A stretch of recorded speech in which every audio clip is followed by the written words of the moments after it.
The streets of downtown Corpus Christi are about to see some major changes. City crews are working on changing 5 streets from one-way to two-way in the central business district. Our Brian Burns spoke with some of the area's owners about why the change could mean more business for them. When if it's a pain in the neck to come down here and it's intimidating to drive, it's just people will go elsewhere. Richard Lomax is president of Water Street Restaurants, talking about this week's start to convert 5 downtown streets from one-way streets to two-way. Work started this week on Star Street and will include People Street, Schatzel Street, Lomax Street, and John Sarton Street. Lomax feels the one-way streets have always been intimidating for visitors heading downtown.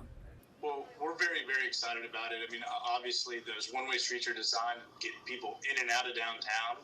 So I think our whole philosophy over the last, decade or so is let's slow people down, look at the marina, stop by, shop, and enjoy.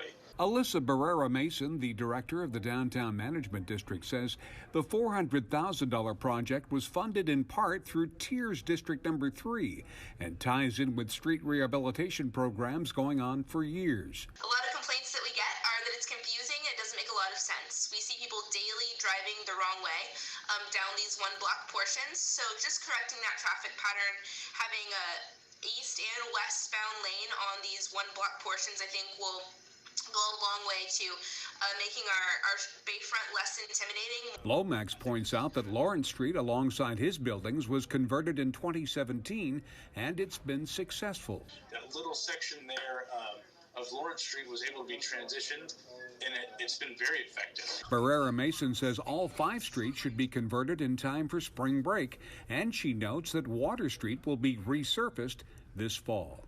Brian Burns, 3 News.